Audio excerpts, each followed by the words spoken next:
تھوڑا سا بڑھتے ہیں پھر لاہور اور کراچی کے میچ پہ، اور اس میں اعظم خان کا رول بڑا امپورٹنٹ ہوگا. کراچی کے لیے سب سے زیادہ رنز وہی کر رہے ہیں. ان کا یہ کہنا ہے جب سے اپنی فٹنس بہتر کی ہے اب تھکاوٹ نہیں ہوتی. کیا کہنا تھا اعظم کا، یہ آپ کو دکھاتے ہیں.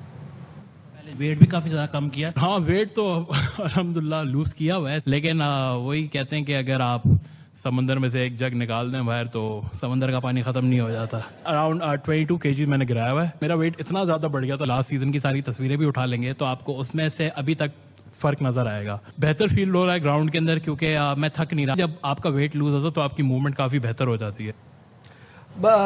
کچھ اپنا فنی وے میں اپنا بھی مذاق اڑاتے ہیں. اعظم کہتے ہیں کہ بھائی اتنا ویٹ بڑھ گیا تھا کہ ایک جگ نکال لو سمندر میں سے تو فرق نہیں پڑتا، بٹ جو پرفارمنس دے رہے ہیں اس سے تو یہ فیل ہو رہا ہے کہ خود بھی اچھا فیل کر رہا ہے. اعظم اچھی چیز ہے، ریئلائز کیا اس نے کہ میرا موٹا زیادہ ہو گیا تھا، لیکن میرا نہیں خیال کہ موٹاپا کم کرنے کی وجہ سے پرفارمنس ہو رہی ہے.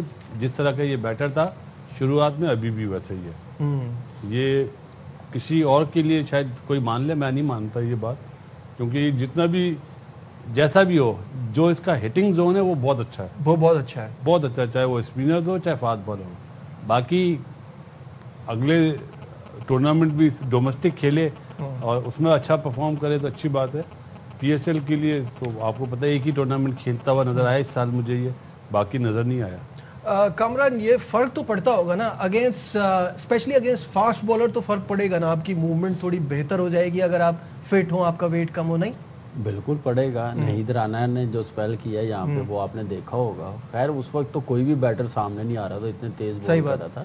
اگر مزید اس نے فٹنس لینی ہے تو پھر ساری کرکٹ کھیلنی پڑے گی، ڈومیسٹک پورا سیزن کھیلنا پڑے گا، اس کو اور اچھا آئیڈیا ہو جائے گا. لیکن جہاں تک فٹنس صرف پرفارمنس کے ساتھ ساتھ ہی ہے. پرفارمنس ابھی جیسی دے رہا نا تو کچھ چیزیں بہتر لگ رہی ہوتی ہیں. جب پرفارمنس نہیں ہوگی یا میچ نہیں جتوائے گا تو پھر آپ کو پتہ ہے کہ کہاں سے پھر باتیں آئیں گی، آتی ہیں، پھر ساری چیزیں آ جاتی ہیں، ساری چیزیں سامنے آ جاتی ہیں. میں نے کہا نا جس پاکستان میں کرتے جائیں گے ایک ٹانگ والا بھی بریڈ مین لگے گا. نہیں کریں گے تو پھر وہ آپ کو پتا کہ کتنی چیزیں سامنے آئیں گی، غلطیاں. ہمارے ملک کا المیہ یہ ہے کہ کرکٹر کا بیٹا کرکٹر بنتا ہے تو سب شور مچاتے ہیں، ڈاکٹر کا بیٹا ڈاکٹر بنتا ہے کوئی شور نہیں مچاتا. تو یہاں پہ کرکٹر کے بیٹے کو سب اڑاتے ہیں. لیکن میں اعظم کی بات نہیں کر رہا، اوور آل بھی بات کر رہا ہوں. تو پرفارمنس بیس کام ہے نا، اڑانا تو وہ تو والی بات ہے کہ ارے بھائی شعیب محمد کتنا اچھا پلیئر تھا، کیا کیا باتیں نہیں سنی میں نے شعیب بھائی کے لیے یار. تو میں نے تو دیکھا ہوا ہے نا.